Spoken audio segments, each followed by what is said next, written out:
Ayan, may naglako ng sugpo. Nakabili tayo ng sugpo. Ayan, sugpo.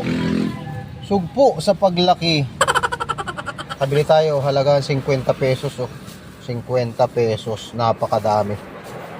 Gagawin natin dito, ating itotorta. Tapos ating ititinda. Diba? Dami niyan. Pag natorta yan, nalagyan ng isang sakong arena. Ewan ko lang, kahit 100 tao kayang pakainin. Hugasan natin dito sa ating strainer. Ayan sariwan-sariwa yan. Bagong huli itong mga sugpo.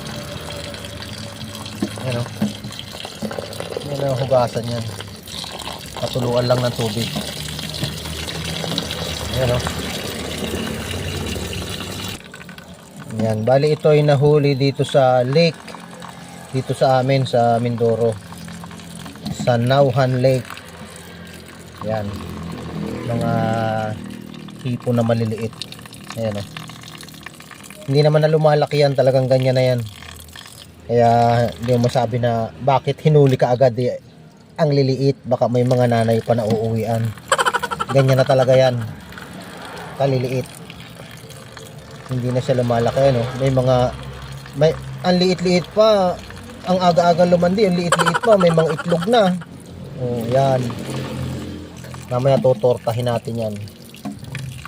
Lagyan natin ng isang sakong arena at isang sakong sibuyas.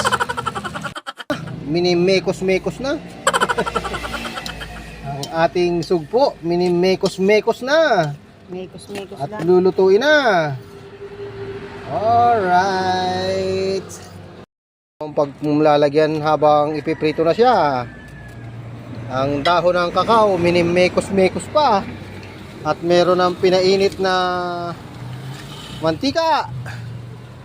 At sabi babasain daw para malandas-landas, madulas-dulas. Alright.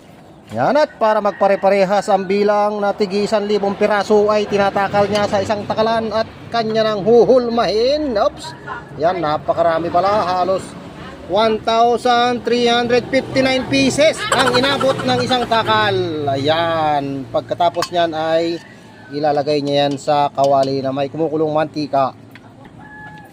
Okay, 1,358. Bawasan mo ng isa. Bawasan mo isa. Ibalik mo yan dyan dahil sobra ng isa. Okay. At sa pangatlong takal naman ay umabot ng 1,352. Dagdagan natin siya ng 6 na piraso. Okay. Ayan. Pare-parehas ang bilang yan. Tigwa 1,358. At ilalagay na natin sa kumukulong mantika. Yeah! Ayan, mabilis lang yung lutuin. Kaya pala may ganon. May dahon para buo pa rin siya pag nilagay sa mantika. Ayan, ganyan pala yung diskarte mga kapuso. Mga kahipon. Ayan pumupula na. Pag pumula na, luto na. Ayan na. Nagpipitik-pitik na. Luto na ang kalahati. Ayan na, tatanggalin na yung dahon dahil luto na ang ilalim. Yun, hinugot na. Alright. At ang pangalawang bola. Opya. Okay nga naman. Discarding Pinoy. At dahil tayo naman ay kusinero din, ay marunong din naman tayo niyan. Oops, babalik ta rin na natin. Ang lutong na ng ilalim pala. Luto-luto na. Ito pa. Ang sarap dito sa sukang may sili. Mamaya sasampulan natin ito. Ito pa. Ayan. Alright. Hintayin na natin ang tikiman.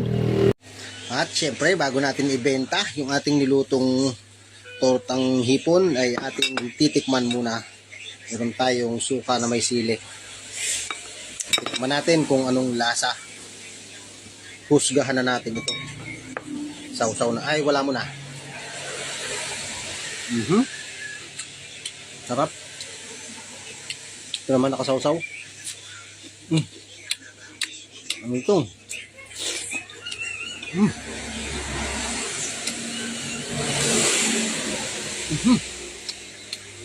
Napakasarap.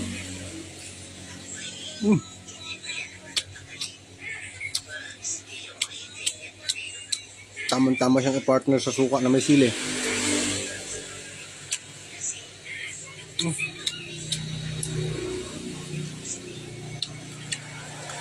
Ayos. Kain tayo.